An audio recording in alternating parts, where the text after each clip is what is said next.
this to me is the most important slide in my presentation. In 45 days, we had over 1,400 posts on Chatter. Now again, at this point, our company is slightly over 1,000 people. Back then, we were under 1,000. And again, no training. The only publicity posters around the office are people who were sending you creepy emails saying they follow you. And in 45 days, we were averaging over 32 posts a day. And these are just our user posts. We had a lot of other activity going on already in Chatter, and if you have questions specifically about those numbers, then Vicki, who's sitting right over there after the session, can tell you all about some of those other metrics. But the big thing here that I would point out, 61% of our posts came from individual contributors. So our biggest fear and our biggest challenge with the other systems we've used in the past was that engagement and in our individual contributors being able to participate in the system. And in our first 45 days, 6 weeks out, 61% of all posts were coming from those individual contributors. Very briefly, the 70% engagement, that was based on the number of Salesforce users who went in, created their profile. They may not have posted anything in Chatter yet, but they were active in the system.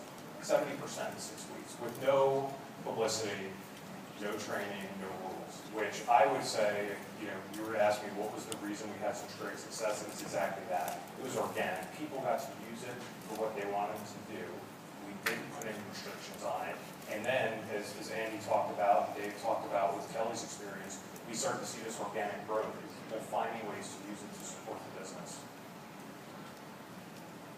So, real quickly, I want to go back to a slide that Anna had with the quadrants and what to do with Chatter and where organizations, kind of the transformation to go through. Other big piece of advice that we would share, and we're not even a year into using Chatter, is definitely don't try and invest a lot of money and go after some really complex processes. Go after the low-hanging fruit, the quick wins, and then watch it grow, and then evaluate really what's the next step. So in one example, information sharing. This is someone from our marketing department just putting up a post about our CEO doing an interview with Ford's Auto. Everybody likes to follow this. They like to know what's going on with the company. It catches their attention, getting more people engaged.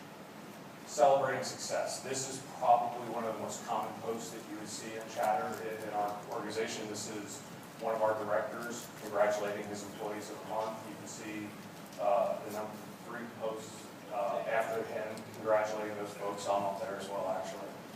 And then also notifications. So again, having 700 employees who are on Salesforce, some of them spread around the country. One of the challenges we've had in the past is when we have a system problem, not a Salesforce problem, but outside of Salesforce, being able to let folks know what's going on and what they can tell their customers. Last summer, there was a third-party vendor that about 10% of our car dealers use. They had an outage that impacted all of those dealers. So if you went on cars.com and looked up a car from one of these dealers, it said it was $30 instead of $30,000. It was a big mess. But it was amazing because in the span of about 30 minutes, using Chatter, we were able to get the information out. And it was not only within our office here in Chicago, but throughout the country. So our salespeople could proactively contact their dealers and say, hey, I know that there's a problem right now with your inventory, and our team in Chicago is working on it. Whereas in the past, we'd be getting those calls from the dealers, and the salesperson would have no idea what was going on. So again, these were the quick wins, the low-hanging fruit in our minds. We also use it for revision control. We talk about being able to follow a document, make updates to documents. Our company is an agile organization. We're probably releasing 3 or 4 product changes a week. So being able to put a document out that explains what a product is and then update it, anyone who's following it can get the information they need, has been a huge win for us. Ideas and suggestions from our employees. Not as much about our environment yet, but much more about products, things we can be doing, what we're hearing in the market that our competitors are doing, all things that we track and Chatter. We have separate groups to be able to support those. And then the best example that we've had recently, and we're starting to move past just the low-hanging fruit and the quick wins, kind of follows what Salesforce is doing around recruiting. In one of our groups, we had a process where you'd send out an email with a candidate's resume.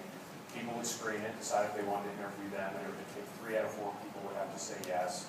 Then you do the interview, then you come back and have a meeting after the interview with all these people to say, what do you think? So we created a process in Chatter. Our recruiting team posts a resume. The managers are able to go in, review it, decide if they think this person should come in for an interview. And after the interview is conducted, the managers can go back in, put in their feedback, and we can make a hiring decision. So a process that literally, just until about 3 months ago, took us 5 days from start to finish in terms of looking at a candidate's resume and making a hiring decision, is now taking 2 days.